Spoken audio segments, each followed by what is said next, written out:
नमस्कार दोस्तों, मैं राजकुमार मौर्य प्रखर इंडिया यूट्यूब मंच पे आपका स्वागत है। उत्तर प्रदेश की 10 विधानसभा सीटों पर उपचुनाव होना है। इन 10 विधानसभा सीटों को लेकर समाजवादी पार्टी का ओपिनियन पोल क्या कहता है, इस वीडियो के माध्यम से आपको बताने जा रहे हैं। पूरी वीडियो अगर आप देखेंगे तो आपको मैं सच बताऊंगा। यहां पर मैं हवाई वाली बातें नहीं करता, साफ साफ बात है। अगर सपा के पक्ष में आंकड़ा है, माहौल है, तो पक्ष की बात करूंगा, विपक्ष में है तो विपक्ष की बात करूंगा। एकदम साफ साफ बात। तमाम लोग अपनी अपनी प्रतिक्रिया देते हैं, आप भी अपनी प्रतिक्रिया कमेंट के माध्यम से दे सकते हैं। तो शुरुआत करते हैं दोस्तों 10 सीटों में। सबसे पहले मिल्कीपुर इतनी हॉट सीट बन गई है। क्यों बन गई है? क्योंकि भैया इसी सीट से विधायक अवधेश प्रसाद सांसद बन गए। फैजाबाद के बीजेपी को भाई झटका लगा है बुरा सा। जिस अयोध्या मंदिर को पूरे देश में प्रसारित किया जाए, उसी से अयोध्या जिले की फैजाबाद सीट हार जाए बीजेपी। ये शर्मनाक हार है बीजेपी के लिए। तो जो अवधेश प्रसाद विधायक थे, सांसद बन गए, सीट खाली हो गई। अब उनके बेटे को समाजवादी पार्टी ने कह दिया है टिकट लड़ाएंगे, 100% लड़ना है। अजीत प्रसाद के ऊपर मुकदमे भी हुए। समाजवादी पार्टी आरोप लगा रही है कि फर्जी मुकदमे हैं। आरोप सत्य है कि असत्य है, आप लोग बताइएगा, जनता जनार्दन बताएगी। जब यहाँ पर एक पोल लिया गया कि किसको टिकट मिलना चाहिए, तमाम लोग ये चाहते हैं, हम भी यही चाहते हैं, किसी सांसद के बेटे या बेटी को टिकट ना मिले। मेरा एकदम साफ साफ बात है। लेकिन कई जगहों की परिस्थितियां ऐसी होती हैं कि देना पड़ जाता है। ना देते तो बीजेपी कहती डर के भाग गए, और दूसरे को देते तो हो सकता है लड़ाई ना लड़ पाता, पैसा कम खर्च कर पाता, उसको दबा दिया जाता, हो सकता है इनको ना दबा पाए। तमाम चीज़ें होती हैं भैया। चुनाव है, चुनाव में नेताओं को तमाम परपंच से गुजरना पड़ता है, किसी भी पार्टी के नेता हों। एकदम साफ साफ अजीत प्रसाद जो हैं, इनको 57% लोगों ने कहा, देवमर्री कानूरजिया को 18% लोगों ने कहा, सूरज चौधरी को 16%, अन्य को 8%। अवधेश प्रसाद के बेटे हैं, अभी तक कोई विधानसभा का चुनाव, कोई लोकसभा का चुनाव लड़े नहीं हैं। अब इनके पक्ष में माहौल क्या है? हकीकत यह है, बीजेपी इस सीट को केवल 1991 में जीत पाई है और 2017 की लहर में जीत पाई है। मोदी के आने के बाद, नोटबंदी के बाद, 15 लाख खाते में आने के वादे के बाद 17 में जीत पाई है।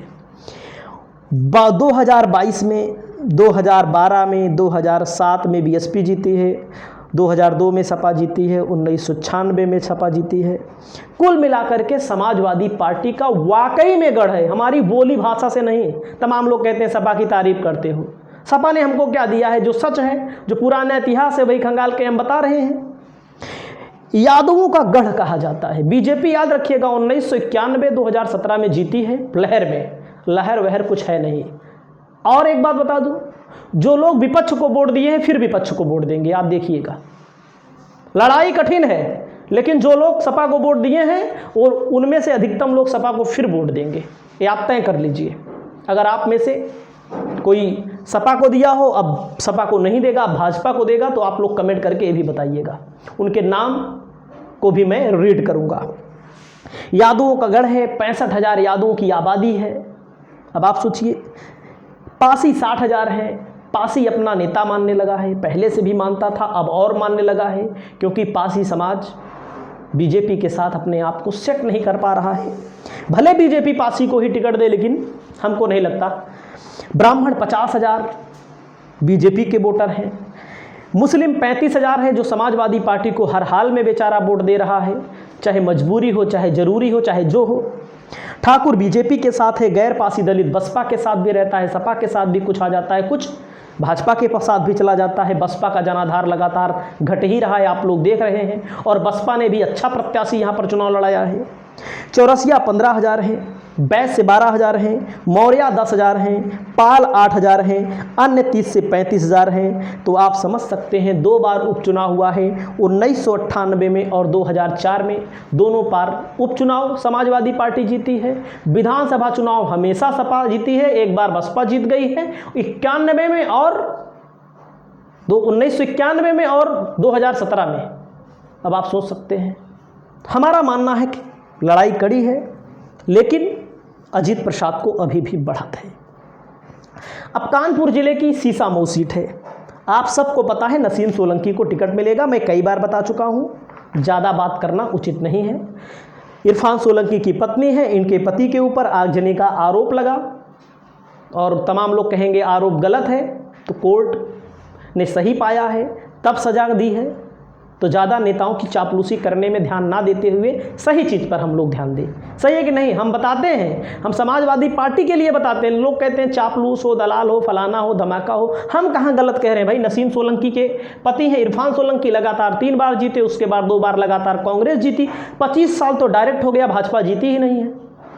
जब 25 साल और 2017 में भाजपा नहीं जीती, 2024 में भाजपा कैसे जीतेगी? आप खुद तय करिए।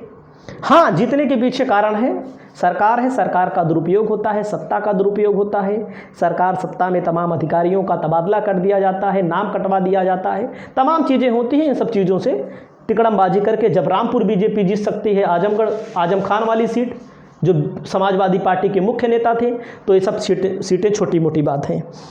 यहाँ पर सीसामऊ का जातिगत समीकरण जो है दोस्तों, 90,000 मुसलमान हैं, ब्राह्मण 55,000 हैं, दलित 35,000 हैं, यादव 25,000 है। मुस्लिम यादव मिला दो, मामला खत्म हो गया। यादव बीजेपी को तो वोट देने जाएगा नहीं, भारतीय जनता पार्टी बसपा को वोट देने तो जाएगा नहीं। तो मुसलमान 90,000 जोड़ दो, यादव 25,000 जोड़ दो, बात खत्म।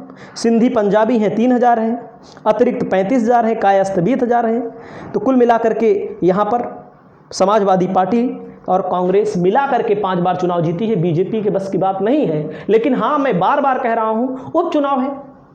आजम खान वाली सीट जब जीती जा सकती है, तो सीसामऊ वाली सीट क्यों नहीं जीत सकते?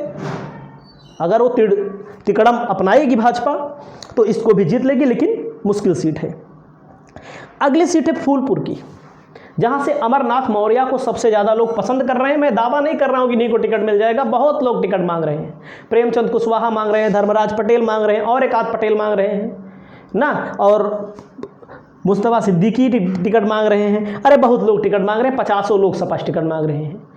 मैं दावा कर रहा हूँ, समाजवादी पार्टी यह सीट 2022 में नहीं जीती थी, 2017 में नहीं जीती थी।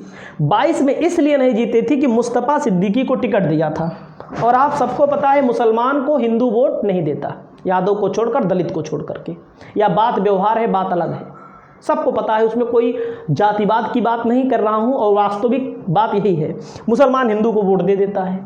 अमरनाथ मौर्य लड़ेंगे तो मुसलमान अमरनाथ मौर्य को वोट दे देगा, सही है कि नहीं? लेकिन अगर मुस्तफा सिद्दीकी लड़ेंगे तो मौर्य मुसलमान को वोट नहीं देगा, या तो ना के बराबर देगा। जो पार्टी से संबंधित विचारधारा का हो, दिमाग में रख लिया हो कि भाजपा को एकदम में सराहना है, तभी देगा। पटेल भी नहीं देगा।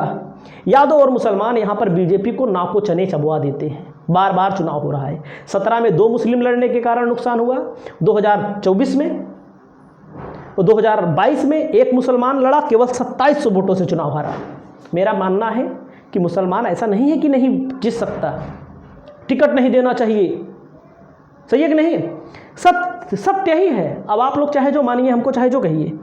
अमरनाथ मौर्य लड़े, कोई पटेल लगे, यहाँ तक कि मुस्तफा सिद्दीकी लड़े, चुनाव निकालना आसान है।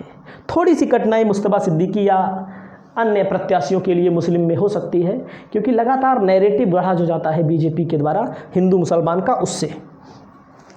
तो इस सीट पर मैं दावा कर रहा हूँ, आप मिला लीजिएगा जब रिजल्ट आएगा। अभी तो डेट ही नहीं दी है, डेट आ जाएगी जल्द ही।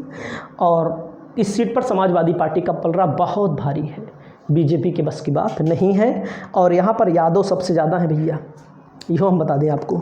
फूलपुर में सबसे ज़्यादा यादव हैं, उसके बाद सबसे ज़्यादा दलित हैं 75,000, यादव हैं 70,000, पटेल हैं 60,000, मुस्लिम हैं 60,000, ब्राह्मण हैं 45,000, निषाद हैं 22,000, वैश्य हैं 16,000, क्षत्रिय हैं 15,000, मौर्य हैं 40,000, पाल हैं 30,000। और समाजवादी पार्टी 2012 में जीती थी, 2007 में जीती थी, और उसके पहले कांग्रेस जीता करती थी 22 और 17 में। अब समाजवादी पार्टी लेकिन 2024 में उपचुनाव जीतेगी, मैं दावा कर रहा हूँ, आप देख लीजिएगा। लेकिन टिकट ठीक से मिलना चाहिए। मैं नहीं कह नहीं मौर्य मिले, किसी अन्य मौर्य मिल जाए, किसी पटेल को मिल जाए, कोई दिक्कत नहीं है, हमको टिकट से कोई मतलब नहीं हो, तो जिसकी बात चलती है उसका मैं वीडियो बनाता हूँ, बात खत्म है। सही है कि नहीं। अगली सीट है जाति, ये गाजियाबाद की सीट। देखो भैया, गाजियाबाद की जो सीट है ये इंडिया गठबंधन के बस की बात नहीं है, जो हकीकत है, हकीकत मैं बता रहा हूँ, किसी को बुरा लगे तो क्या करूँ मैं। गाजियाबाद की सीट पर बीजेपी ही जीतेगी, आप देखिएगा, और बड़े अंतरों से जीतेगी। मैनपुरी की करहल सीट पर सबसे ज़्यादा यादव हैं, फिर शाक्य हैं, फिर समण कास्ट के लोग हैं, फिर मुस्लिम हैं, 5% मुस्लिम है आबादी। इस पर भी समाजवादी पार्टी चुनाव जीत रही है, 100% जीत रही है, आप देखिएगा। मुरादाबाद की कुंदरकी सीट पर 65% मुस्लिम आबादी है। कुंदरकी सीट भैया 65% मुस्लिम आबादी है। इस सीट को भी समाजवादी पार्टी 100% जीतेगी। और समाजवादी पार्टी 2022 में जीती, 17 में जीती, 12 में जीती, 96 में हारी है, 93 में जीती, 1991 में जनता दल जीती है, बीजेपी 1993 में जीती है बस। 35% हिंदू हैं, 65% मुसलमान हैं, तो इस सीट पर भी बीजेपी का नुकसान है। मिर्ज़ापुर की मझवा सीट पर समाजवादी पार्टी का कभी खाता नहीं खुला है। समाजवादी पार्टी के जीवन काल में समाजवादी पार्टी की तरफ से दावेदार चाहे जो हों, ये रमेश बिंद की बेटी को सबसे ज़्यादा लोग चाह रहे हैं, रोहित शुक्ला को 33% लोग चाह रहे हैं, प्रभावती यादव पूर्व जिला पंचायत अध्यक्ष को 18% लोग चाह रहे हैं। इस सीट पर सबसे ज़्यादा ब्राह्मण, दलित, बिंद, यादव, मौर्य भी यहाँ पर 40,000 के करीब में है। तो यहाँ पर बीजेपी की तरफ से या मौर्य होगा तो समाजवादी पार्टी बिंद देगी, और समाजवादी पार्टी की बीजेपी की तरफ से बिंद होगा तो समाजवादी पार्टी मौर्य को टिकट देगी। और समाजवादी पार्टी अब की बार इस सीट पर मजबूत है, टिकट मिल जाएगा तो मैं इसका ओपिनियन पोल साफ साफ बता दूंगा। खैर की सीट पर समाजवादी पार्टी को बीजेपी से ज़्यादा वोट मिला था लोकसभा के चुनाव में, लेकिन सुरक्षित सीट है तो बीजेपी इस बार इस पर मजबूत रहेगी। मुजफ्फरनगर की मीरापुर सीट पर दोस्तों, मीरापुर की जो सीट है यह सीट समाजवादी पार्टी के लिए अच्छी सीट है। समाजवादी पार्टी के लियाकत अली यहाँ से प्रत्याशी हो सकते हैं, कादिर राणा हो सकते हैं, कादिर राणा के बेटे हो सकते हैं। तो मैं आपको बता दूं, मीरापुर की सीट पर समाजवादी पार्टी का पलड़ा भारी है, एकदम साफ साफ। तो यहाँ पर 1,30,000 मुस्लिम हैं, 60,000 दलित हैं, जाट हैं 25,000, गुर्जर हैं 18,000, तो आप समझ सकते हैं। और खैर वाली सीट पर जाट सबसे ज़्यादा हैं। और वहीं पर दोस्तों अगली सीट है अंबेडकर नगर की कटहरी।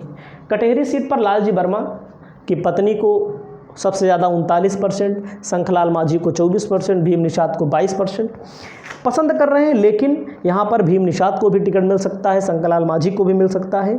टिकट किसी को भी मिले, बीजेपी हारेगी, यहाँ से तय है। बीजेपी का इतिहास कटहरी विधानसभा सीट पर बहुत पुराना रहा है, बहुत पुराना नहीं रहा है, बहुत बुरा रहा है। आप ये समझिएगा, कटहरी में बीजेपी की स्थिति बहुत ख़राब है। 2022 में सपा जीती, 2017 में बसपा, 2012 में बसपा, 2002 में बसपा, 1996 में बसपा। बीजेपी सबसे ज़्यादा दलित हैं यहाँ पर 90,000, मुस्लिम 50,000, ब्राह्मण 44,000, कुर्मी 40,000, यादव 30,000, निषाद 30,000, ठाकुर 20,000, राजभर 17,000, मौर्य 15,000, अन्य 30,000। तो आप समझ सकते हैं कि कटहरी विधानसभा सीट, कुल मिलाकर के जो 10 सीटें हैं, आंकड़ों की बात करें तो 8 सीटें इंडिया गठबंधन के पाले में आ सकती हैं, 2 सीटें बीजेपी के पाले में जा सकती हैं। आपकी जो राय हो आप अपनी राय को बताइएगा। नमस्कार।